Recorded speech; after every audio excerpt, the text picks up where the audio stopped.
갑시다. 429페이지 7번. 알고 보면은 너무나 아무것도 아닌데, 그죠? 알고 보면은 우리가 원리를 알면은 진짜 아무것도 아닌데, 모르고 보면은 이게 뭔 소리인지, 뭐 세상 마사가 다 그렇지만은.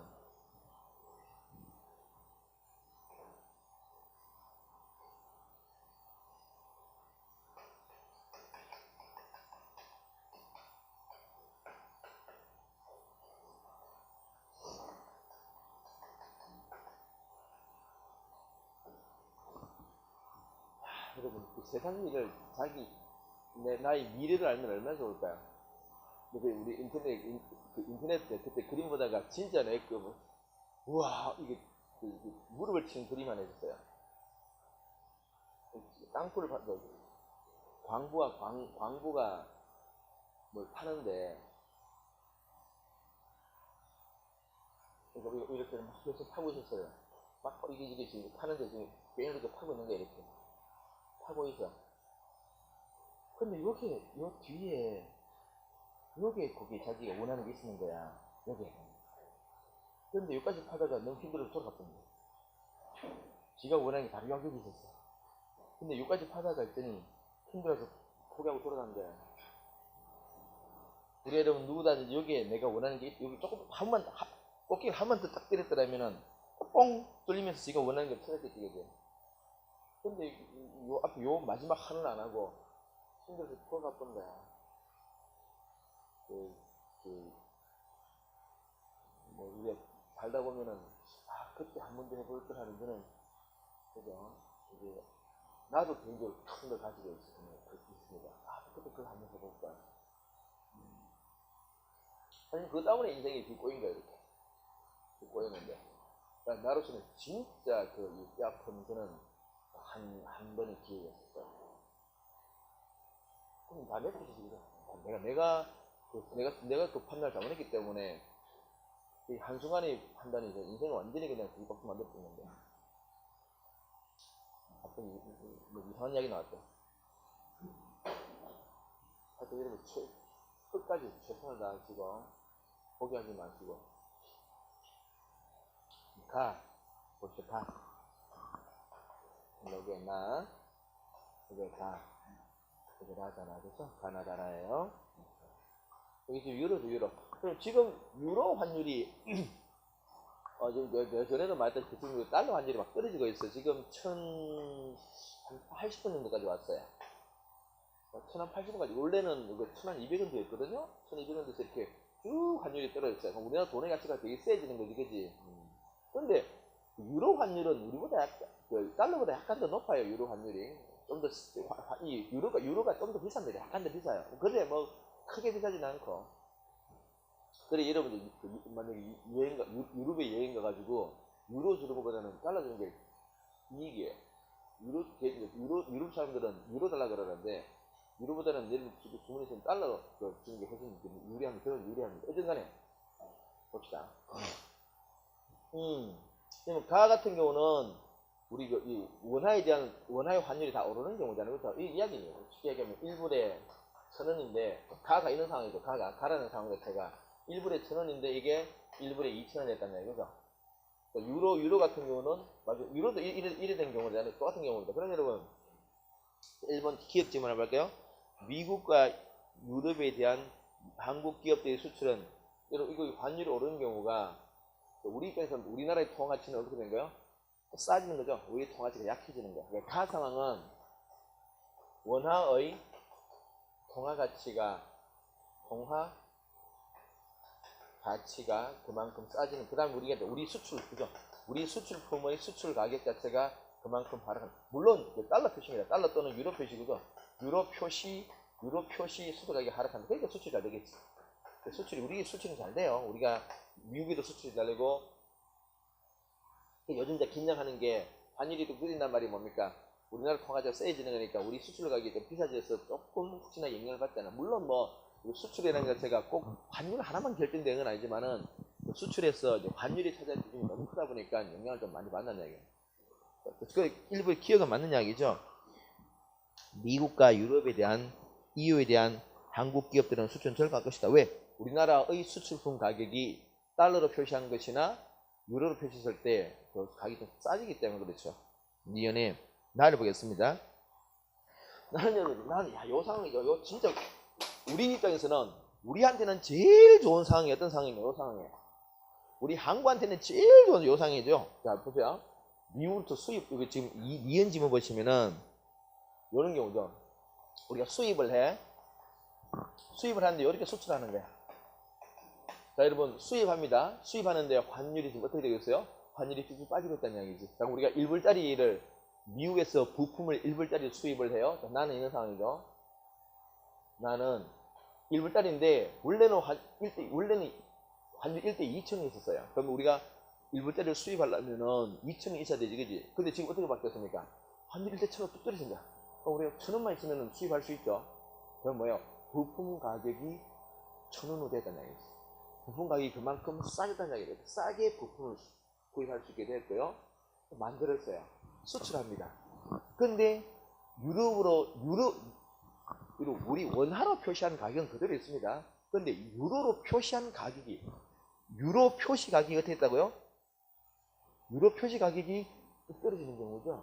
이게 우리는 비용을 굉장히 저렴하게 만들면서 우리 원화 표시 가격은 그대로인데 유로 표시 가격으로 싸게 팔 수 있다는 얘기. 그럼 근데 유로 환율을 우리가 다시 원화로 환산하면 우리 원화 그대로입니다. 그런데 유로 표시할 때 싸게 느껴진다는 얘기.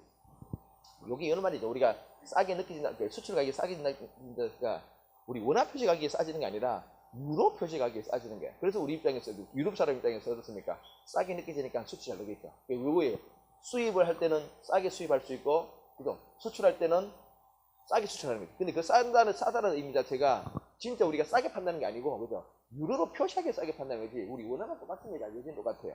그리고 우리가 환산했을 때 우리 중요한 건 내주문에 우리 원화로 들어오는 게 중요하죠. 그죠? 그 원화는 똑같아요.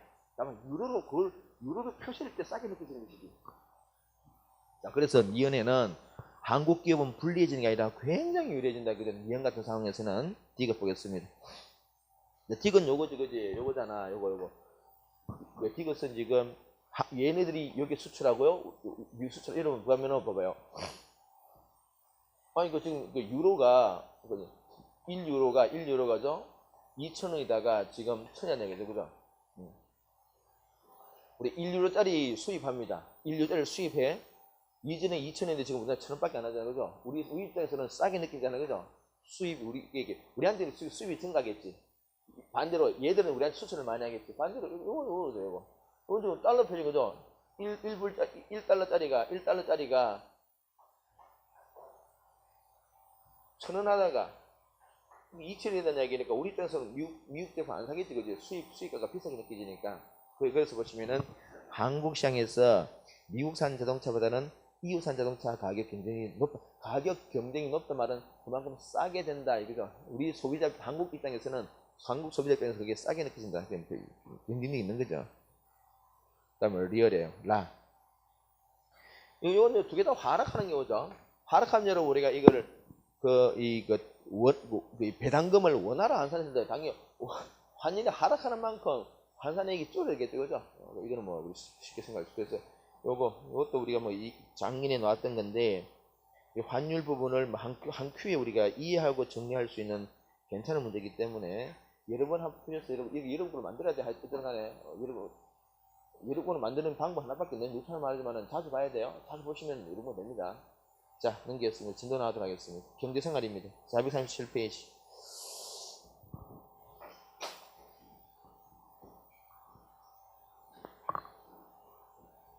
어저께 예를 우리 그 문제풀이 하고 나서 내가 밤에 여기 사랑병원 그때 그 누구니 여기 사랑병원 가르쳐가지고 갔더니 우와 응급실 왜 이렇게 비싸? 사랑병원 응급실 무슨 같아요. 주사 한 대 맞았는데 7만 달러요. 그래서 내가 할 수 있나 맞고 봤죠. 그거 맞았기 때문에 내가 어떻게 좀 버티고 한 이틀간 버티고 있습니다. 있는데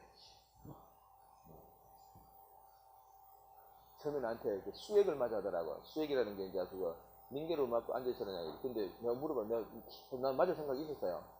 그 시간이 얼마 걸려 물어봤더니 한 2시간 걸렸는데 난 그때 2시간부터 치면 못 가잖아. 그래서 내가 제가 매일 서울 들어가야 되기 때문에 그냥 주사로 해주세요 하고 막 근데 야, 그 주사를 어떻게 놨는지 지금도 아파요.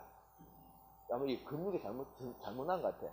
보통 우리 엉덩이 딱 때리면 잘라져요. 그냥 끝나버리잖아. 그죠? 이게 좀 윗부분에 했어요. 윗부분에 쿡 쑤셔가지고. 근데 그분이 좀 우리 이제 의사 딱 보면 처음에 느낌이 있잖아요. 그죠? 뭔가 좀 이렇게 어설픈 느낌이 들었어요. 근데 우리 사실 우리부터 의사 아주 능숙한 의사 간호사분은 탁 그지? 그 이분은 이렇게 쑤시는 거야. 이걸 아니 부산 있잖아. 이렇게 보통 이렇게 탁탁탁탁 이렇게 하자는 거죠. 그이 양반은 이렇게 해서 그러니까. 근데 그 보면서 이거 뭔가 이상하다. 근데 아니다 그러니까 이게 근육이 쑤셔가지고 지금도 아픈 때는 있어. 참. 그래도 뭐 주사할 것 같은 주사니까 그죠. 자 봅시다. 437페이지입니다. 화폐 뭐 이거는 크게 볼 거 없고요. 넘기겠습니다. 넘겨서 자, 둘이 바로 들어가겠게요. 440페이지에 그 이자와 이자율 거기에 밑에 그 달리 복리는 여기 시험에 한번 나왔었어요. 우리 달리로 복리로 계산하면 얼마니라고 물어봤단 얘기죠. 복리는 뭡니까 여러분? 복리는 이자가 또 이자를 낳는 구조죠. 보통은 원금만 이자를 낳는데 이자가 또 이자를 낳는 그런 구조니까 그지. 그래서 여러분 그 밑에 우리 그 내가 계산을 해놨습니다. 요걸 푸시면은 우리 기출문제 그냥 풀 수 있어요. 뭐 이것까지 뭐 이자가 또 이자를 낳는다.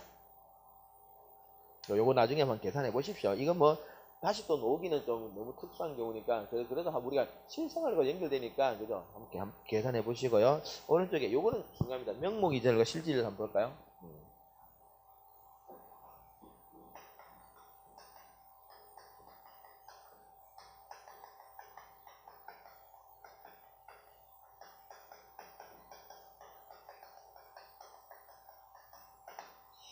자, 이걸 내서 내가 은행에 예금하면서 은행과 예금하면서 아침 여러분 어저께 우리 한국은행에서 그 기준금리를 좀 올리겠다 하겠죠. 자, 기준 올리겠다는 말은 우리가 알고 있습니다. 통화량을 어떻게 하겠다는 의지입니까? 좀 긴축하겠다는 얘기죠. 우리가 긴축한다는 말은 지금 현재 우리가 기준금리를 조금 떨어뜨리는 높이는 것은 보통 우리가 기준금리를 통화량을 줄일 때는 현재 경제가 지자체 뜨거운 소식을 보여줄 때 줄이는 거잖아요. 그죠? 근데 사실 우리 지금은 그런 상황은 아니잖아요. 그죠? 이거는 대외적인 문제예요. 대외적인 문제. 미국과 우리의 관계, 미국이에요. 미국이 지금 올 연말과 내년 초에 기준금리를 툭 올리게 되면은 좀 우리가 심각한 우리가 자본 유출이 발생합니다. 그래서 우리 공부했잖아요. 그죠? 환율 공부할 때 미국의 금리가 올라가면은 우리나라에 있는 이 달러가 다 빨리 나와버려요. 그럼 우리가 뭐예요? 달러가 없습니다. 그래서 지금 도망 못 가게 야 우리도 좀 많이 줄게라고 지금 높여주는 거야. 그런 어떤 차원이기 때문에 하여튼 우리 금리를 이 통화당국이 기준금리를 조정하는 이유는 굉장히 많이 있습니다. 여러 가지 이유로 한다는 이야기죠. 자, 그런 만약에 우리가 그래서 내가 은행에 예금할 때 한 3% 정도의 그 예금 금리를 약속받았습니다. 1년 동안 내가 3%의 예금이 이자가 나한테 돈 들어왔어요. 그럼 지금 진짜 내가 3% 돈을 벌었을까? 아닐 수가 있다는 얘기죠. 요런데 문제는 뭘 찾아봐야 되냐? 핵심은 요금이 되고 이걸 찾아봐야 돼. 물가 상승도 봐야 돼. 만약에 1년 동안 내가 명목 이자율 3%를 받았는데 만약 1년 동안 물가가 1% 올라 버렸어요. 그러면 진짜 돈 번 것은 이게 안 된다는 얘기지, 그죠? 이것밖에 안 돼. 이게 지금 제일 중요합니다. 그래서 우리가 어떤 투자 여부를 판단할 때는 달리면 선수들은 이걸 가지고 판단하지 않습니다. 뭘 가지고 판단하고? 요거. 실질적으로 판단하는 거죠.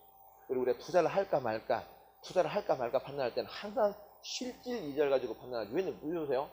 1년 동안 여러분 물가가 3% 올라버렸어요. 내가 이자율을 3% 받는데 물가가 3% 올라버리면 나는 사실은 실제로는 그냥 맨땅에 헤딩하고 있다는 거예요. 아무것도 없다는 얘기죠. 심지어는 이럴 수 있습니다. 뭐예요? 마이너스 수죠, 실제로. 그래서 우리가 항상 실질 금리를 가지고 판단해 봐야 돼요. 그 실질 금리는 여기서 얘를 빼면 되겠죠, 그죠? 그래서 이게 이제 진짜 내가 돈을 버니까 달리 말하면 이게 이제 구매력이에요.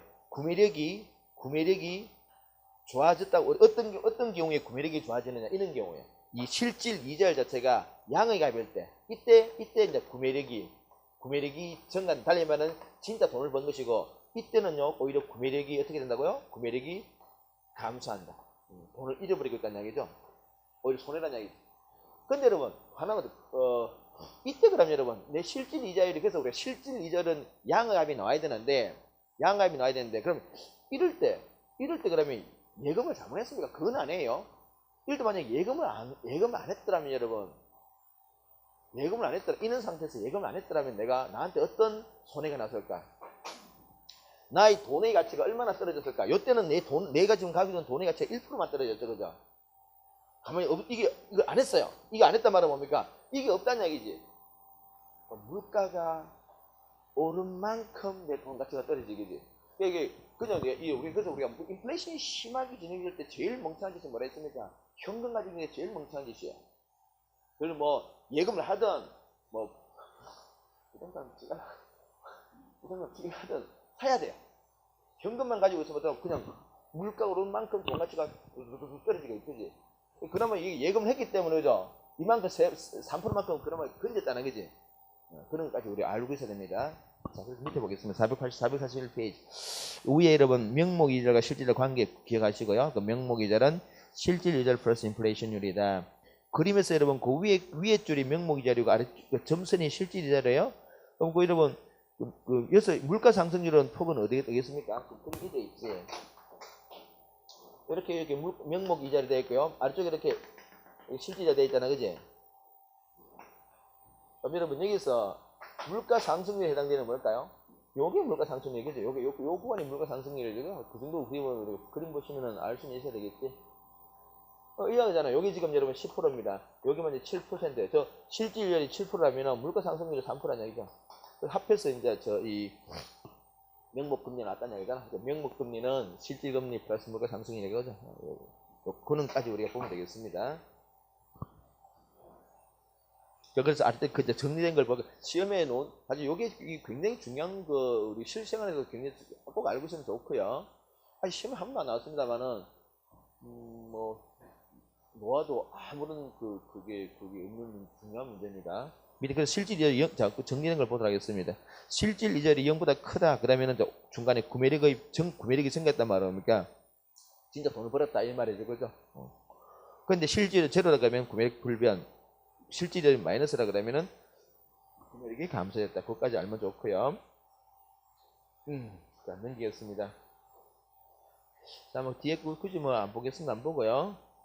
금융생활 우리 445페이지 소득의 종류점은 아직 시험에 한 번도 안 나왔습니다만은 그래도 한 번쯤 받아야 될 것 같아요. 그 밑에 그 소득의 종류 445페이지 보시면은 지금 우리 소득의 종류입니다. 금융생활과 신용의 소득의 종류. 옛날 책 가지고는 434페이지입니다. 여러분 소득 종류 보시면은 근로소득과 경상소득과 비경상소득이 있죠. 경상소득은 정기적인 소득이에요. 따박따박 들어온다는 이야기지, 그지? 뭐 제일 좋은 겁니다. 근로소득, 재산소득, 사업소득, 이전소득. 비경상소득은 뭐 우연히 한 번씩 들어오는 거죠. 뭐 복권 당첨 이런 것들입니다. 자, 그래서 오른쪽에 근로소득은 우리 월급이죠. 재산소득은 여러분 우리가 이자, 뭐 지대, 임대료 이런 거 받는 것입니다. 사업소득은 이윤이. 그래서 여러분들은 뭐 종류를 하나씩 기억하세요. 사업소득은 부재주 끝에 관료 속에 이윤이 있죠. 이윤. 재산소득은 이자, 지대 이런 것이고요. 주식 배당 이런 것들이고. 이전소득은 우리 사회보장금 받는 거 있죠. 뭐 기술생활 수급자가 돼가지고 정부로부터 받는 거 그런 것들은 그 이전소득입니다. 그 종류 하나씩 기억하세요. 그래서 그 정도 보겠습니다. 자, 페이지 넘겨서 좀 많이 넘길게요. 그 다음에 449페이지 보시는 자산관리와 금융수단노죠. 자산관리 원칙이 세 가지 정도 있습니다. 안전성, 수익성, 유동성이에요. 그렇죠.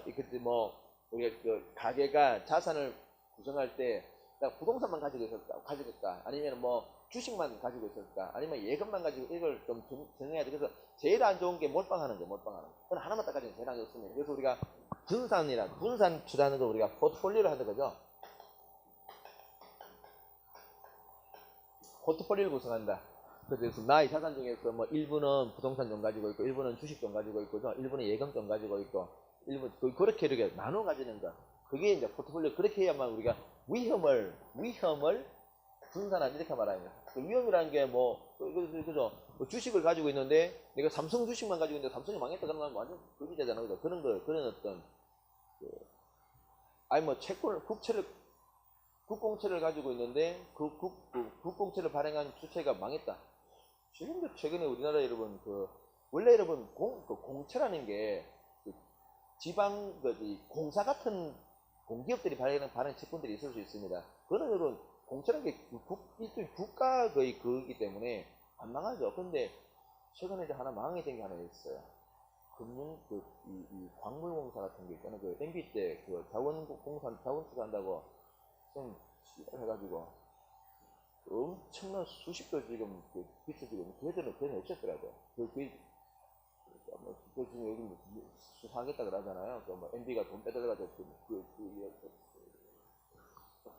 MB 당신이래도 돈 빼들는 그런 가끔 가능성이 많아요 지금. 그래서 어떤 간에 우리 그래서 어느 하나만 가지고 있으면 그 계획가 망했더라도 끝났잖아요. 그런 게 위험이에요. 그런 위험을 분산할 목적으로 해야죠. 근데 그 세 가지 기준이 이 세 가지입니다. 안전성, 수익성.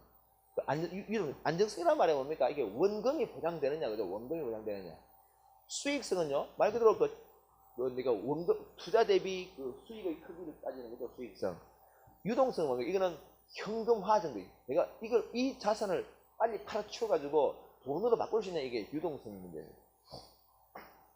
그래서 우리가 보통 이렇게 부동산이라든지, 그죠? 부동산이라든지, 또는 뭐 주식, 채권, 뭐 예금, 보통 이런 걸 가지고 우리가 보통 우리가 보통 생각하는 게 이 정도잖아요, 그죠? 이 정도이기 때문에 이 세 가지 기준에 따라 자산을 정리합니다.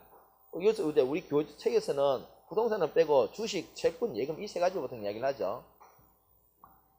안전성이 제일 높은 게 뭐겠습니까? 예금이 그죠? 왜냐면 예금 자체는 정부 국가가 보호합니다. 근데 전액 보호하는 게 아니라 핵심은 뭐죠? 부분 보호. 자, 그래서 여러분 거기 밑에 보시면은 아래쪽에 예금 보이죠? 예금인데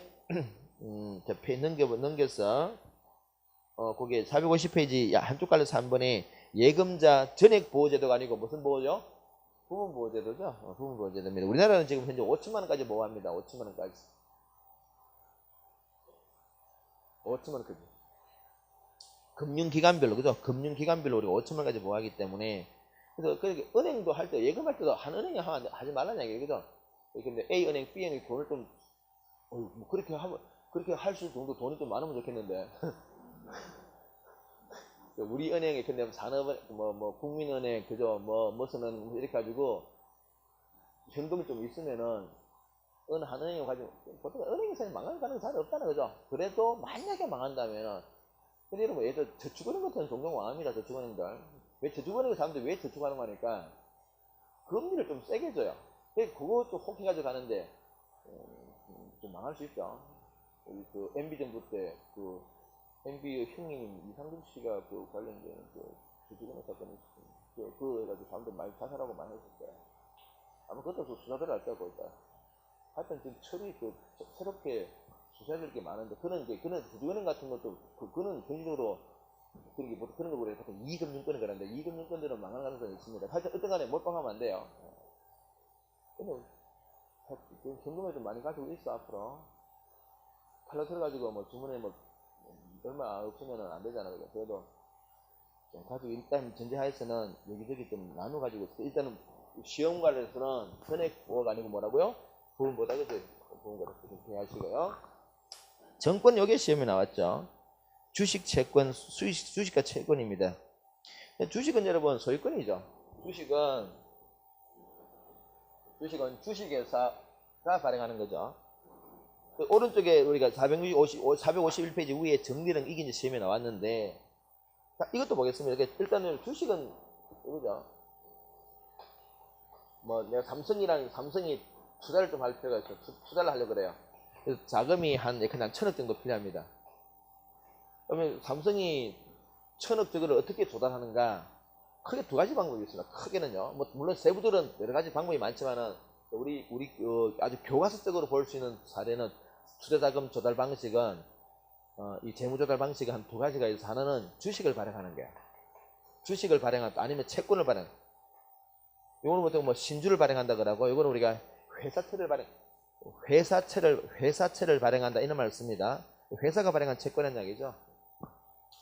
그러니까 이게 그래서 발행해가지고 한 천억을 조달시킬 수 있어요. 그럼 이게 어떤 차이가 있느냐? 양자가 성격이 완전히 다릅니다. 근데 요 성격이 다르다는 요 자체를 알고 있어요. 요걸 시험에 낸다는 얘기죠. 그럼 뭔데? 주식은 여러분 소유권입니다. 삼성전자의 주식이 있다 그러면은 삼성전자 주식을 요게 소유권이에요.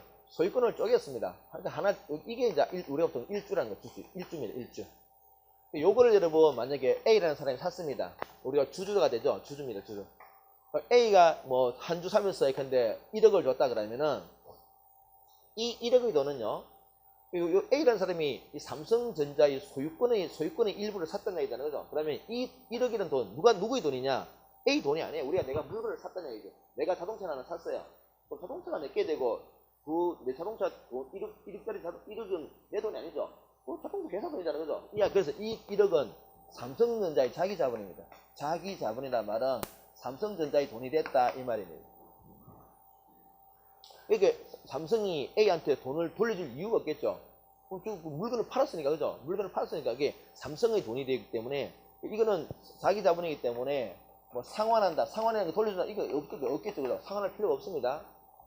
그런데 여러분, 그러니까 이 주주는 가면 어떤 그 뭔가 경제적인 이익이 있을 거 아니야. 첫 번째 얘는 배당금을 왔습니다. 배당금. 삼성전자가 이 돈을 모아가지고 투자를 한다든지 또는 영업을 해가지고 어떤 영업이익을 누릴 거 아니에요. 영업이익을 누리면은 그 영업이익이 있어 일정 부분을 주주들한테 원래 이 주주들이 투자를 했으니까 사업을 하게 됐잖아. 그래서 이게 주주가 주인이죠. 이 회사의 주인이야, 주인이니까 주인한테 그 이익금을 돌려준다. 그게 배당금이에요. 그래서 배당금을 받습니다. 또는 시세차익이죠. 그래서 뭐 싸게 삼성전자 주식을 뭐 비싸게 팔 수 있다는 거, 싸게 사 그게 시세차익이지. 이렇게 하는 거. 이거는 또 경영창각이죠. 경영에 참가합니다. 주총 같은 주주총 같은 여러 가지고 뭐 이사도 뽑고 이사도 퇴임하고 감사도 뽑고 하는 그런 권한들을 이 주주들이 주총에 참석해서 의사결정한다는 이야기죠. 그런데 여러분, 삼성이 만약에 채권을 발행합니다. 그럼 채권은 있는 얘기예요. 보통 액면가라는 게 있어요. 액면가.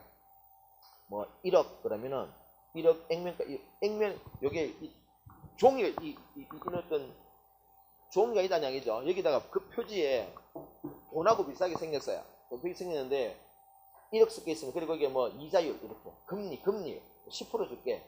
만기 뭐 1년 보통 채권은 보통 단기로 많이 가면 그래서 한 10년, 오케이 10년 일어났어. 그래서 뭐 삼성전자 주식회사 빵 일어났어요. 요걸 내가 B가 샀습니다. B가 샀어요. 그럼 이 사람이 이제 채권자가 됩니다. 요게 채권이거든. 요게 채권입니다. 채권자가 됩니다. 그럼 이거 어떤 의미냐? 그럼 우리가 이거 1억 줬다는 거죠. 이렇게 1억 들어갔습니다. 이 1억은 B 돈이야. B 돈. 삼성전자가 B한테 돈을 빌린 거야. 그래서 이게 타인자본. 남의 돈이라는 얘기죠. 남의 돈이니까 어떻게 한다고? 삼성은 이렇게 약속했다는 거죠. 10년, 이게 만기란 게 뭐예요? 10년 뒤에 돌려줄게, 이 말이죠. 그죠? 만기가 있는 거야. 타인자본이기 때문에 상환해야 되고, 상환해야 되기 때문에 만기란 게 언제까지, 그죠? 상환하게 돼. 만기라는 게 있겠죠. 이건 타인자. 그래서, 채권자는 저렇게 하면 어떤 이익을 누리는데, 첫 번째는, 이거 뭐 이자 소득이 발생합니다. 두 번째는 이것도 시세차익입니다. 채권 시장도 굉장히 큰 게 있어요. 채권 시장도 굉장히 크게 형성되어 있습니다. 이렇게 이제 보통 하는 거죠. 요게 다, 요것도 다고. 그래서 이 주식을 발행하는 건 주식회사만 주식을 발행합니다. 그 삼성은 주식회사잖아요. 그죠? 우리 회사 중에는 주식회사 말고 다른 회사도 많았어요. 뭐 유한회사, 무한회사, 뭐 이런 회사들이 있는데, 그 중에서 뭐 실제로는 주식회사가 많죠. 그게 주식회사입니다. 근데 채권은요, 이거는 정부도 발행하고, 뭐 회사도 발행하고, 뭐 공공간식도 발행하고 이런 많습니다. 그렇다고 해서 아무나 막 발행하는 건 아니고, 그지? 그래도 이게 주식회사보다는 좀 발행 주체 좀 넓습니다. 이렇게. 자, 이렇게 한번 보도록 하겠습니다. 자, 그래서 여러분, 그 오른쪽에 451페이지 박스 정리된 거 보시면은 자 채권 봅시다. 발행기관 누굽니까? 정부 지세 등등등 그지? 주식은 주식회사예요. 자본조달 형태 보시면은 채권은 타인 자본이고 따라서 상환 의무가 있습니다. 근데 주식회사는 자기 자본이니까 상환 같은 거 없어요. 만기. 자 오른쪽 밑에 수익 형태는 채권은 이자와 시의 차이. 그래서 주식은 배당금. 그렇죠? 채권자가 주주다. 경영차권 없고 있다까지 보이죠? 자, 좌측으로 다시 넘어와서 여러분. 요것도 시험에, 요 박스도 요 시험에 나왔고, 좌측에 있는 요 박스도 시험에 나왔습니다. 근데 이 박스, 좌측에 있는 박스는 이게 펀드입니다. 펀드. 우리 펀드라는 거죠. 투자에는 직접 투자가 있고요. 직접 투자가 있고, 간접 투자가 있습니다. 직접 투자는 내가 투자 종목을 직접 내가 선정하는 게요. 보통은 그렇게 많이, 주식 투자 같은 항상 보통 자기가 선정하죠.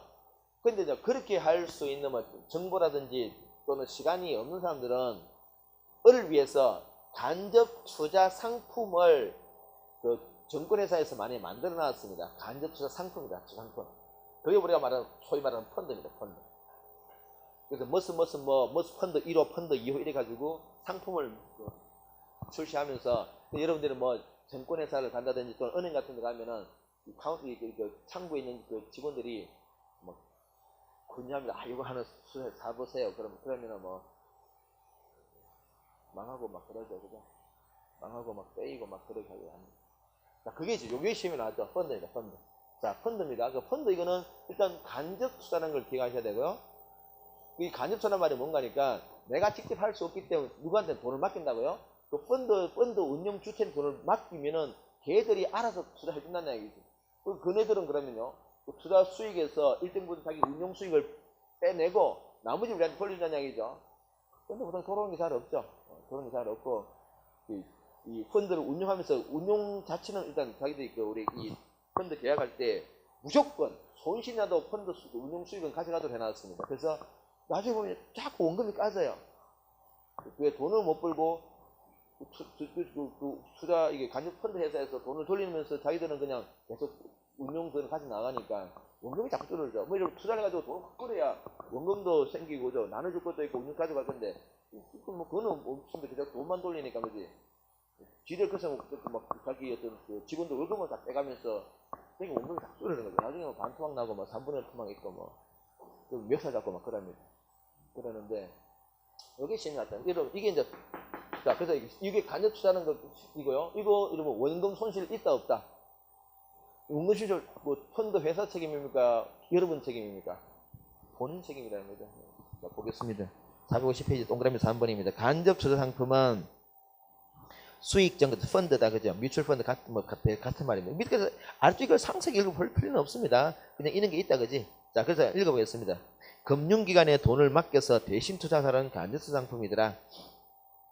간접 투자 상품의 수익은 예금이자보다 높을 수 있으나 높다는 게 아니고 높다라고 그쪽에서 그냥 가문이설 하겠죠 그죠? 야 좀 더 높아. 그래야 땡겨올 수 있으니 거지.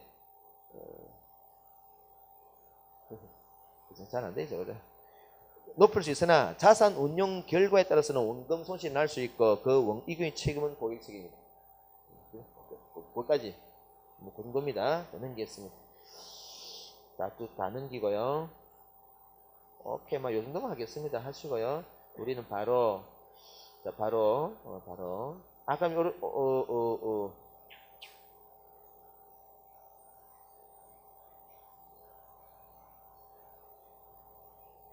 오케이, 요 정도만 볼까요? 요 정도 보도록 하겠습니다. 저는 우리 바로 진도를 반응하겠습니다. 자, 다음 우리 2권으로 들어가겠습니다. 제 2권요. 여러분들은 내가 저기 좀 뒤에 여러분 요게 기출 문제가 있거든. 기출 문제 거기 내가 안 풀었어요. 그 400 끝부분에 마지막 파트에 기출 문제 한두 개 있는데 참고로 나중에 복사할 때 꼭 풀어보세요. 네, 별도로 안 보겠습니다. 자, 지금 2권. 지금 그래서 이렇게 해서 여러분 경제 파트가 끝났고요. 끝났고 지금부터는 이제 법과 정치입니다. 법과 정치는 조금 속도를 좀 내겠습니다. 충분히 여러분들은 그러니까 거의 다 많이 하시는 분들이니까 조금 속도를 내서 할게요. 일단 먼저 교재 나도 지금 첫 페이지가 돼가지고 462페이지, 이게 우리 여기서는 400페이지를 연결시켜놨네. 이게 지금 우리가 여러분 원래 그 예전 책과 이 책의 차이점은 이 책은 지금 페이지를 연결시켜놨어요. 그래서 페이지가 완전히 좀 다릅니다. 그래도 뭐 내용이 똑같으니까, 그죠? 내용이 따라오시는 건 필요 없을 것 같고요. 다른 페이지를 말을 하겠습니다. 자, 민주정치와 법입니다. 정치의 기능. 뭐 이것은 크게 시험에 오는 분이 아니니까 그냥 개념만 하나만 볼게요. 여러분 정치란 것은 옛날에는 여러분 권력을 쟁취하기 위한 행위를 우리가 정치라고 봤어요. 지금은 그렇게, 물론 지금도 현재는 그 말을 유효합니다. 다만 지금은 그거보다 좀 더 크게 보죠. 뭐라고요? 갈등을 해결하는 행동을, 갈등을 해결하는 행위를 우리가 정치라 봅니다. 그래서 한쪽 갈로 이번에 현대적 개념 보시면은 그게 그 셋째 주권에서 나오네요. 사회적 희소 가치를 권위 있게 배운다. 이 말 자체가 이제 뭐 근사하게 표현했지만은 이게 갈등 해결입니다. 쉽게 이야기하면은 갈등 해결이에요. 사회적 희소 가치를 둘러싼 어떤 분쟁을 해결해 주는 거. 거기 말 자체만 알면 되겠습니다. 자, 넘기겠습니다. 자, 464페이지 정치 현상을 보는 관점. 그래서 여러분 정치란 것은 그럼 어디에서만 나타나냐? 좀 전에 같이 이렇게 정치를 옛날 같이 이렇게 국가 권력을 둘러싼 투쟁이라고 본다면은 정치는 국가에만 나타나는 현상인데, 갈등 해결 그러면은 사람이 갈등 있는 곳이 다 정치가 있다는 이야기죠, 그죠? 갈등은 어디 있습니까? 사람이 있으면 다 갈등이 있어요. 그래서 사회 현상설이에요. 오늘날에서는 사회 현상으로 봅니다. 그래서 1번에 보시면은 그래서 사회감 그 집단 현상설인데 이 집단에 여러분 이 집단에는 그러면은 국가도 당연히 포함되겠죠. 자, 그래서 1번에 이런 말을 했습니다. 정치를 국가를 포함한, 오케이, 요게 줄 체크하세요. 정치라는 것은 국가를 제외한 게 아니라 당연히 국가를 포함한 집단에서는 다 나타난다. 그렇게 보면 될 것 같아요. 자, 오른쪽에 정치의 기능 보겠습니다. 기능. 그럼 정치는 어떤 기능 하는데? 아까 이야기했잖아, 그죠? 정치는 기본적으로 정치의 현대에서 가장 중요한 기능은 갈등 해결. 그리고 질서를 좀 유지하려고 하는 게 있죠, 그죠? 자, 그리고 밑에 보시면은 양가로 2번에 정치 기능 유형 보세요. 1번에 오네. 사회적 갈등을 해결한다. 이게 가장 우리가 어떻게 보면은 현대에서 중요한 본질적인 내용입니다. 근데 요즘은 좀 더 그 정치의 기능을 넓혀서 2번 같은 경우도 옵니다. 정부 정책을 감시하는 것. 즉 우리 시민사회가 정부를 감시하는 것도 정치로 본다는 얘기죠. 일방적으로 국가 권력이 시민사회 이게 아니고 시민들이 국가 권력을 통제하는 것도 정치로 본다는 거죠. 세 번째 기본적 기능입니다. 이게 여러분 정치는 이는 어떤 정치라는 것 자체는 마땅히 이런 것을 해야 된다 이런 의미로 우리가 읽을 수 있는 건데요. 어떤 그 사회적인 어떤 조건들, 사회적인 조건을 개선해 나가는 역할이에요. 우리 사회, 우리 구성원들에게 삶에 영향을 주는 여러 가지 제도적인 조건들이겠죠. 그 제도적인 조건을 이전보다는 좀 나은 거로 바꾸는 것, 그게 규범적, 그렇게 해야만 한다는 것, 그게 규범적인 거예요. 또 최근에 전에도 말했다시피 우리가 현재 우리나라의 노동시장 자체는 비정규직이 지금 뭐죠? 비정규직이 지금 거의 대부분인데 이거를 만약에 정규직화하는 어떤 법안을 만든다. 이 비정규직을 정규직화하는 어떤 그런 거로 바꾸는 것, 이런 게 정치의 기본적, 이렇게 해야 된다는 거죠. 그런 것들이 기본적 기능입니다. 자, 그래서 그게 넷째 줄 보이네, 그죠? 사회적 조건을 개선해 나가는 기능. 자, 그거를 기본적 기능이라 그래요. 그것이 그런 게 있습니다. 여러분, 요 말 자체가 이해되면 나무 읽어볼 필요 없습니다. 밑에는 내가 이런 여러 가지 이런 사례를 들어놨으니까 굳이 이 말 자체가 이해되면 굳이 읽을 필요 없어. 자, 페이지 넘기겠습니다. 자, 이제 페이지 넘겨서 그래서 466페이지 처음에 정치는 일단은 가장 우리가 정치와 밀접한 게 국가이기 때문에 먼저 국가부터 먼저 본다는 이야기야. 국가가 되려 그러면 여러분, 여러분 거기 국가의 의미 보시면은 국가라는 것은 일단은 물리적인 어떤 물리적인 강제력을 합법적으로 행사할 수 있는 유일한 주체입니다. 물리적 강제라는 게 여러분 이거죠. 군대력 또는 경찰력 이런 것들이에요. 총이나 칼 같은 걸 이용해서 그런 거를 총이나 칼을 합법적으로 행사할 수 있다 이 말이야. 다르게 말하는 거지. 누가요? 국가만이. 이걸 국가만이 할 수 있는데 지들 마음대로 하는 게 조폭이잖아, 그죠? 조폭과 국가는 물리적 강제력을 행사하는 건 똑같아요. 근데 그 하나는 합법적이냐 불법적이냐 그 차이밖에 없습니다. 어쨌든 합법적으로 있는 물리적 강제를 행사할 수 있는 유일한 주체가 국가예요. 그 밑에 그래서 국가의 구성 요소 보시면은 세 가지가 있죠. 뭐 크게 어렵지 않고 중간에 핵심이 물론 사실은 되게 중요한 건데 우리 시험에는 중요하지 않다는 거죠. 국민, 영토, 주권이에요. 주권인데 주권을 보시면 여러분 주권이란 말과 통치권은 구별해야 됩니다. 주권과 통치권이에요. 통치권은 여러분 이겁니다. 통치권은 입법권, 사법권, 행정권, 사법권 이거예요. 그 안에 박스 안에 있죠, 그죠? 그래서 그게 주권 주의 보세요, 주의. 주권이라는 것은 통치권 구별했는데 주권은 여러분 주권이라는 것은 우리 공동체의 운명을 결정할 수 있는 최고의 힘입니다, 이게. 그래서 이 주권은 여러분 함부로 미국이라 하더라도 대한민국 주권을 건드리면 안 되죠, 그죠? 이거는 주권은 대외적으로는 독립돼야 되고 대내적으로는 최고입니다. 대내적으로는 최고고 대외적으로는 서로 간섭하면 안 돼. 그래서 이것까지 구별하는 게 통치권이에요. 통치권은 입법권, 행정. 입법권은 법을 만드는 거, 행정권은 집행하는 거, 사법권은 재판하는 거죠. 이는 통치권은 여러분 뭐가 주고 종이냐? 얘가 주입니다. 얘가 종이야. 주권에서 이 통치권을 위임한 거예요. 위임. 누구한테요? 입법권은 국회한테, 행정권은 정부한테, 사법권은 법원한테, 그죠? 그래서 우리가 이 국민들이 원래 주권의 속성이었는데 그거를 위임했다는 거죠. 얘가 주고 종입니다. 일단 개념적으로 구별해야 되고요. 오른쪽 이제 시험 관련해서는 지금부터 나옵니다. 사회계약설입니다. 국가의 승리. 이는 국가가 왜 만들었을까? 국가가 왜 만들었을까? 그죠? 국가를 만들면 좀 뭐라 하지? 제약이 많잖아요, 그죠? 우리 시민들이 제약을 많이 당합니다.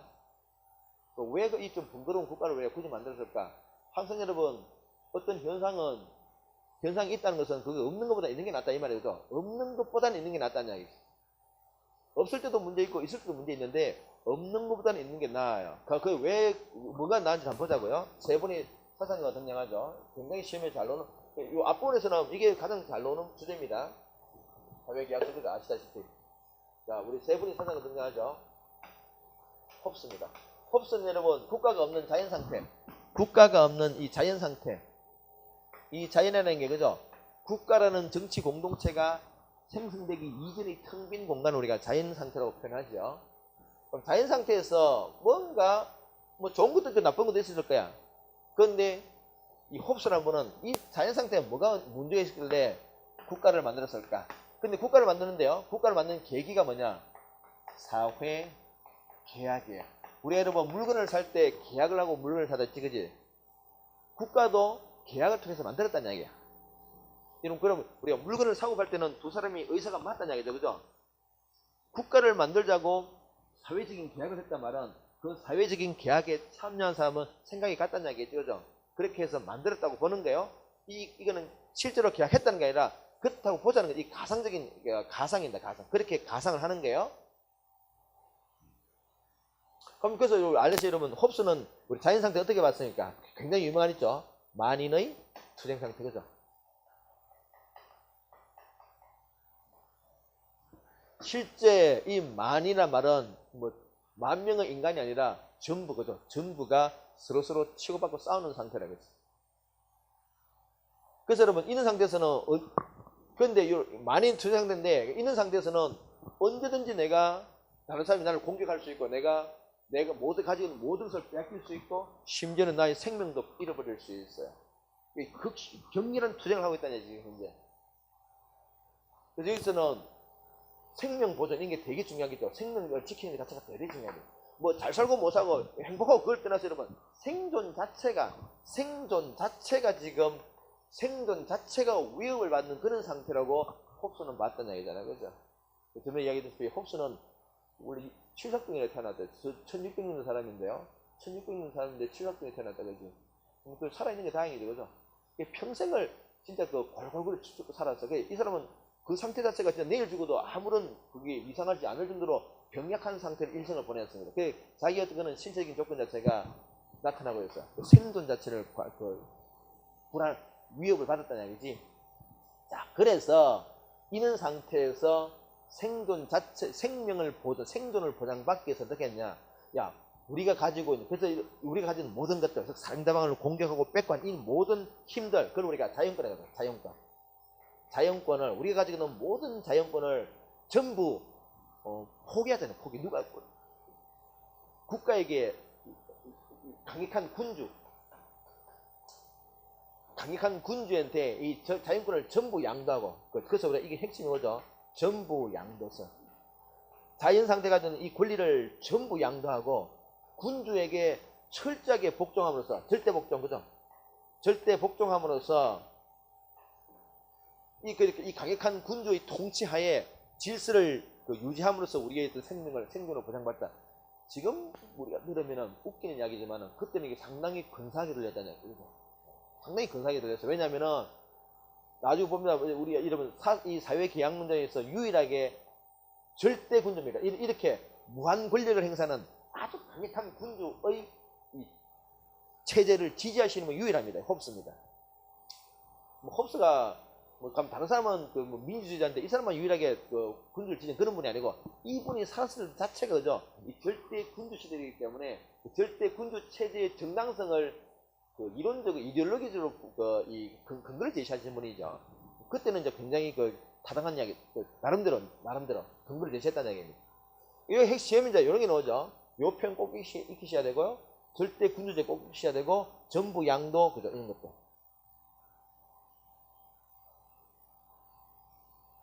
국가 체제들 여러분, 절대 군주 국가고, 체제 자체가 군주제를 지지합니다. 자, 한번 봅시다, 여러분. 거기에 볼까요? 467페이지, 홉스입니다. 인간 본성.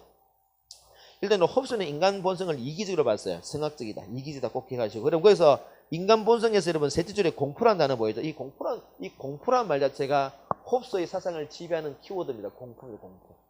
공포예요. 내가 내일 죽을 수도 있다는 공포. 이 공포란 단어가 사실은 이 홉스의 사상을 생애를 관통하는 키워드입니다. 공포예요, 공포. 내가 죽을 수 있다는 공포입니다. 공포. 그래서 여러분 이 공포에서 벗어나기 위해서 어떻게 하겠다고요? 우리가 가지는 모든 것을 절대지 않게 속도합니다. 절대지 않게. 우리 어떤 마음 좀 가는 사람들은 이게 하는 일이 좀 신이 좀 절대 좀 의지하고 싶다는 거죠. 그런 심리 상태야. 그래서 전부 양도하고 절대 복종함으로써 나의 어떤 안위를 보장받다 이렇게 했다는 거죠. 그래서 밑에 자연 상태 보시면은 만인의 특상태란 말이 보이고, 그래서 사회계약 목적 보세요. 생명과 안전을 보장받는다. 사회계약의 내용 첫째 줄 나오죠. 자연권을 어떻게 한다고? 전부, 키워드가 전부입니다. 전부 양도한다. 밑에 국가관 보시면 절대 국가라고 해요. 이 절대 국가는 말은 국가한테 대들 수 없다는 얘기예요. 국가한테 저항할 수 없다는 얘기입니다. 국가 말을 절대 복종하라는 이야기예요. 자, 오른쪽에 딱 로크입니다. 로크는 여러분, 로크 가자고 좀 쉬겠습니다. 로크는 열어봤죠? 로크는 홉스는 여러분 실제 투쟁 상태로 봤는데 로크는 그렇게, 로크는 일단 신분이 여러분 귀족이었죠. 영국의 귀족입니다. 막대한 토지를 가지고 있습니다. 영국의 귀족으로서 막대한 토지를 가지고 있어요. 이분은 이제 사상가 중에서 이 사회계약론에서 유일하게 토지 소유권, 재산권을 강조해서 이분밖에 없습니다. 그 키워드를 딱 잡아야 돼요. 귀족으로서 막대한 토지를 가지고 있기 때문에 그에 대한 관심이 많습니다. 자, 그래서 이 자연상태 어떻게 맞냐? 잠재적인 투쟁 상태다. 홉스 같은 경우는 현실적인 투쟁 상태로 봤어요. 근데 이 로크 같은 경우는 잠재적으로 겉으로는 싸우지 않고 있어. 그러나 여차하면 그죠? 잠재되어 있다는 거지, 그지? 왜냐면은 왜 그러면 이게 자연 상태가 이런 좀 위태한 상태냐? 뭔가 없어요. 뭔가 좀 결핍된 게 있습니다. 결핍이 있어. 뭐가 없는데? 여기 시험에 나왔습니다. 뭐가 없는데? 뭐가 없기 때문에 결핍된, 위태하다는 얘기지. 보겠습니다. 교재 보세요. 바로 보겠습니다. 자연 상태 보시면 여러분 두 번째 보세요. 두 번째 좀 보시면은 인간은 기본적으로 오류를 인간은 오류를 범할 수 있는데, 그런데요, 문제를 해결할 수 있는 법률이 없어요. 그리고 법률이라는 게 사실은 뭔가 문제를 해결하는 기준이잖아요. 그죠? 그 기준이 없다는 이야기지. 그리고 그걸 또 문제를 심판관도 없어요. 뭔가 이제 심판관이 있으면은 좀 해결할 수 있다는 거지. 그것도 없어. 그렇다 보니까 이게 겉으로는 지금 문제가 없는 보이지만은 여차하면은 지금 그죠? 문제가 튀어나온 게 있어요. 그런 상태라는 거죠. 그래서 이런 어떤 상태를 제거하기 위해서 국가를 만들었다 그럽니다. 그래서 국가를 만드는데 홉스 같은 경우는 여러분 이 자연 상태 가지고 있던 모든 것을 다 전부 양도하자 그랬죠. 근데 이분은 잠깐만 이런 거 넘겨줄 수 없습니다. 그래서 일부 양도야. 일부 핵심 요거죠. 일부 양도한다. 일부 양도하고 일부 양도하는데 여기서 요번에 또 아주 묘한 표현을 씁니다. 신탁한다. 신탁이라는 표현을 씁니다. 신탁. 신탁이라는 자체가 여러분 뭡니까? 믿고 맡겼다는 얘기죠. 믿고 맡겼다. 내가 니한테 믿고 맡겼는데 그 말은 여러분 어떤 의미입니까? 내가 믿고 맡겼는데 내 기대를 충족 못하면 어떡하겠다고요? 내가 믿음을 회수하겠다, 그지? 자, 그래서 이게 저항권 이렇게 연결됩니다. 신탁했기 때문에 신탁의 취지에 본질에 충실하지 못하다면은 저항권을 통해서 국가 권력을 무너뜨리겠다 이래 봤다는 굉장히 아주 과격한 사상입니다, 사실은요. 아까는 홉스 같은 거는 뭐였습니까? 절대 복종하라 그랬죠. 국가한테 대든다면 생각하지 마라 그랬죠. 근데 이 사람은 뭡니까? 국가한테 대될 수도 있다. 심지어는 뭐예요? 국가를 전복시킬 수 있다고 봤다는 거죠. 저항권 꼭 중요한 부분입니다. 자, 한번 보도록 하겠습니다. 계속 볼까요? 로크입니다. 로크는 일단은 백지설이에요. 백지란 게 뭐 선하지도 않고 악하지도 않고 그냥 깨끗하다는 얘기죠. 그림 그리기 나름이라는 얘기지, 그지? 백지다, 백지. 자연상태 아까 좀 봤습니다. 그리고 자연권 보세요. 자연권에 보시면은 재산권이 딱 보이자, 그지? 재산권, 그지? 세 번째 칸에 자연권, 재산권 체크하시고요. 그 사회계약 내용 보시면은 일부 양도입니다. 일부 양도. 그 밑에 네 번째 좀 보세요. 네 번째 보시면은 인민의 의사에 반할 때 저항한다. 저항한다. 이런 거라고 해서 우리가 제한국가라는 거랍니다. 국가 권력에게 저항할 수 있는 그런 그 국가체제를 우리가 제한국가 이렇게 하는 거죠. 앞에 홉스는 절대국가였습니다. 이거는 대들지 말라는 거죠. 근데 대들 수 있다. 이게 뭐라고? 제한국가라는 제한국가. 오른쪽에 여기까지 하고 좀 끄겠습니다.